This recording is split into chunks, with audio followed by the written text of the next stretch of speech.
हमारे साथ मौजूद हैं पंडित राज मिश्रा जी हैं, नीतीश शर्मा हमारे साथ है, चारू शर्मा है, डॉक्टर सांत्वना श्रीकांत जी हैं, सोशल एक्टिविस्ट हैं। मैं इन सबके पास आऊंगा क्योंकि सवाल धर्म संकट का है, सवाल हर्षा रिछारिया को लेकर है, तो जाहिर सी बात है कुछ इनके पास अपने सवाल भी हैं। लेकिन एक और बयान सुनवाते हैं। जब महाकुंभ के दौरान हर्षा रिछारिया जी को लेकर यह विवाद खड़ा हुआ और वो रोते रोते नजर आई थी, वो बयान भी एक बार सुनवाते हैं। फेस पैक लगा करके, लिपस्टिक लगा करके कोई काम नहीं होता है, कोई संन्यास नहीं होता है, रील बना करके कोई रील वो नहीं होता है। जिस तरह की अभद्र टिप्पणियां ये कर रहे हैं एक महिला को लेके जो उनकी बेटी समान है, उसके बाद वो ऐसा बोल रहे हैं तो उनको शर्म आनी चाहिए। मीडिया इन्फ्लुएंसर है, वह इंस्टाग्राम पे अपना फॉलोअर बढ़ाने आई है, वो उसने साधु बनकर के फॉलोअर बढ़ा लिया, अब रो करके फॉलोअर बढ़ा रही है। तो ये बयान आपने सुना। हर्षा रिछारिया, सवाल यह है कि लोग तो अब भी पूछ रहे हैं कि उस समय फॉलोअर्स के आरोप लगे, फिर आप ग्लैमर वर्ल्ड में वापसी कर रही हैं, तो क्या महाकुंभ का जो पूरा एपिसोड था वो एक कंटेंट स्ट्रेटजी थी आपकी? देखिए, जैसा कि आपने खुद ही अभी वीडियो दिखाया कि सवाल तो तब भी उठे थे, तब 4 दिन बाद ही सवाल उठने लगे थे। और जो लोग, मुझे ये नहीं समझ में आता है, अभी भी मैं माघ मेले से पहले, जस्ट पहले प्रयागराज में ही थी और मैं 10 तारीख को प्रयागराज से निकली हूँ, तब वहां पे भी यही बातें आई कि एक सोशल मीडिया इन्फ्लुएंसर को किस तरह माघ मेले में जमीन दी जा रही है। तब भी ये बात उठी महाकुंभ में कि सोशल मीडिया इन्फ्लुएंसर है। तो अगर मैं सोशल मीडिया इन्फ्लुएंसर हूँ, ठीक है, मैं धार्मिक सनातनी संस्कृति से जुड़े हुए वीडियोस बना रही हूँ, वही उसी का प्रचार मैं कर रही हूँ, मैं अपने धर्म का प्रचार कर रही हूँ। अब अगर मैं सोशल मीडिया इन्फ्लुएंसर हूं, मेरी पहचान वही है। इन्होंने तो, ये जो महाशय हैं जिनका आपने वीडियो दिखाया, इन्होंने तो मुझे बहुत कुछ बोला, नाचने गाने वाली तक बोला, जबकि हालांकि ऐसा कुछ भी नहीं था। एक सवाल हर्षा जी और आता है, क्योंकि आप अभी आपने साड़ी पहन रखी है, साध्वी के गेटअप में आप नहीं हैं, आपकी जटाओं को लेकर भी बहुत सारी बात हुई थी, अभी भी मैं जटाएं देख रहा हूं, तो जब आप ग्लैमर वर्ल्ड में वापसी करेंगी तो ये जटाएं रहेंगी या जटाएं चली जाएंगी? जब करूंगी तो हटा दूंगे। साड़ी तो मैं पहले से पहनती हूँ, साड़ी तो मैं अपने इवेंट्स में भी पहनती थी, साड़ी मैं अपने प्रोफेशन में भी पहनती थी। तो साड़ी से आप ये नहीं बोल सकते ना कि मैं अगर धर्म का प्रचार नहीं कर रही हूँ तो मैं साड़ी पहनने की भी अधिकारी नहीं हूँ। मैं अगर हिंदू हूँ, सनातनी हूँ, तो भगवा पहनना, चंदन लगाना, त्रिपुंड लगाना, साड़ी पहनना, ये सब मेरे अधिकार है, आपके लिए मेरे अधिकार है हिंदू धर्म में जन्म लेने के बाद। लेकिन जटाएं अगर नकली हो और आप जटाओं को हटाने की बात कर रही हैं, तो मैं धर्म में रह के भी हटा सकती हूँ। बीच में 2 बार मैंने हटाई है। मतलब ये आपके लिए प्रॉप है? नहीं, बिल्कुल प्रॉप नहीं है ये मेरे लिए। मुझे बस ये, इससे मैं मन से जुड़ी हुई हूँ। नहीं, लेकिन ये होता है ना कि ये आपका छद्म रूप है, यही तो लोग सोशल मीडिया पर कह रहे हैं कि छद्म रूप, मतलब आपने एक रूप धरा साध्वी का दुनिया को दिखाने के लिए।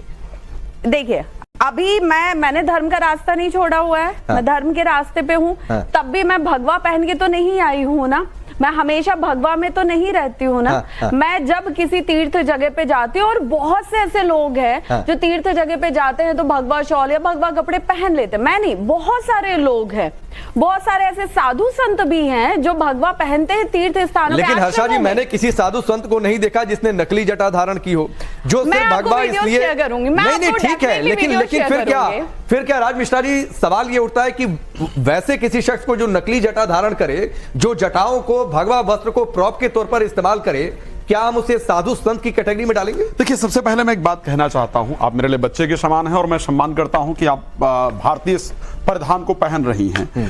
धर्म कोई बॉयफ्रेंड गर्लफ्रेंड नहीं है जिसको आज अपनाया जाए और कल छोड़ दिया जाए, और सनातन धर्म छोड़ा ही नहीं जा सकता। ये सनातन धर्म जिंदगी में आप नहीं छोड़ सकते, मैं गारंटी देता हूं, क्योंकि सनातन धर्म कहता है परहित सरिस धर्म नहीं भाई, पर पीड़ा सम नहीं अधमाई।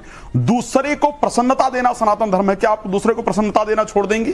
क्या आप अपने माँ बाप या अपने परिवार को प्रसन्न रखने का प्रयास नहीं करेंगे?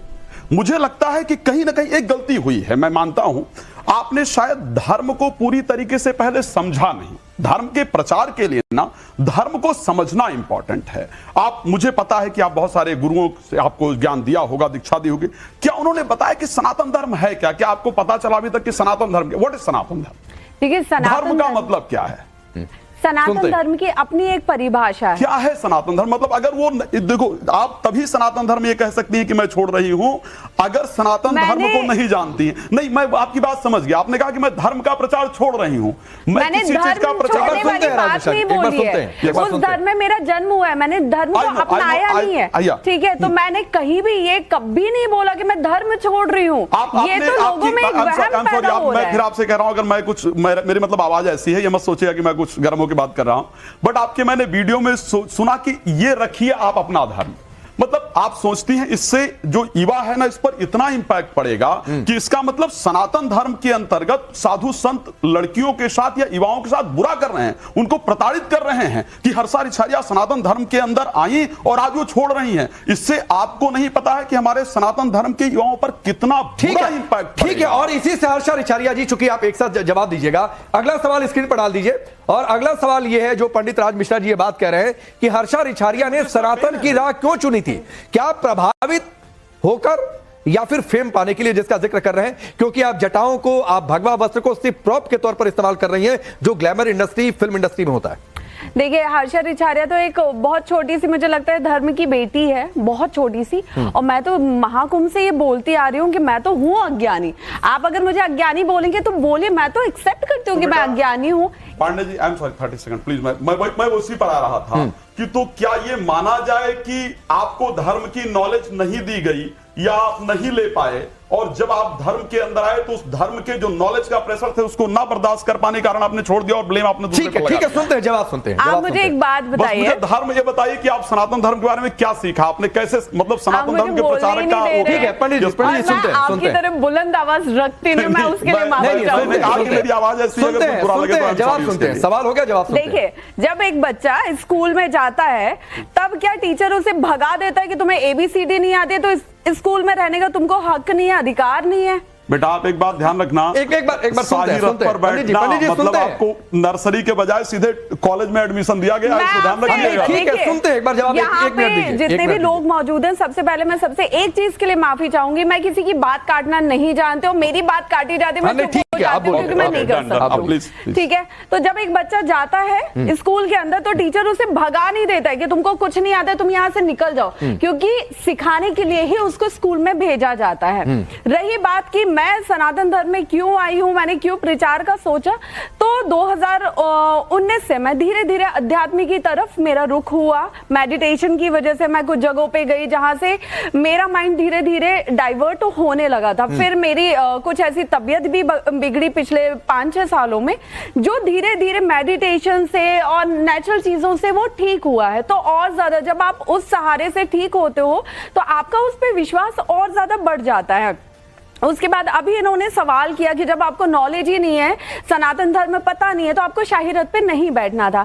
शाही रथ पे अभी आपने बोलिया, शाही रथ पे मैं अपनी मर्जी से अपने बचपने में नहीं बैठी हूँ। मैं कुंभ में गई थी, अपने गुरु की आज्ञा से गई थी। मैं जहां बैठी, मैंने जो भगवा शॉल पहना, मैं जिस तरह रही, मैंने सब हर चीज अपने गुरु के सिवाय जटा के। अब आप जटा पे सवाल उठाएंगे तो जटा के अलावा जो भी चीजें, ये किस गुरु ने सिखाया कि जटा धारण कर लीजिए? ये देखिए, ये तस्वीर भी है, ये मुझे साधु संत, अभी मैं बोल रही हूँ, बहुत सारे साधु संत है, आपने शायद वीडियोस नहीं देखे होंगे या आप तक वीडियो नहीं पहुंचे। बहुत सारे साधु संत है जो सर से लेके धरती तक के जटा लगा के और पूरे में धर्म का प्रचार कर रहे हैं। तो एक आम लड़की आपको दिखे, लेकिन वो लोग तो नहीं कह रहे कि हम धर्म का रास्ता छोड़कर चल दिए, और फिर आपको कैसे पता कि वो गेटअप है या फिर वो सही में जब मैं शाही रथ पे बैठी थी, जब मैं कुंभ में थी, तब ये सवाल था कि धर्म का प्रचार करने के लिए जटाओं की जरूरत नहीं होती है। अब आप बोल रहे हैं कि उन्होंने तो धर्म त्यागा नहीं है।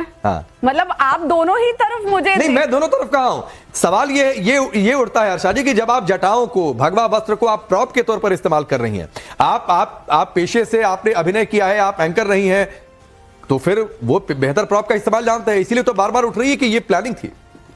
देखिए, सवाल तो, मैं एक लड़की हूं, ठीक है, और एक लड़की पे सवाल उठाना बहुत ज्यादा आसान होता है, क्योंकि सबको पता है कि वो इमोशनली बहुत जल्दी डाउन हो जाते हैं, और मैं तो बहुत जल्दी ही डाउन हो जाती हूँ।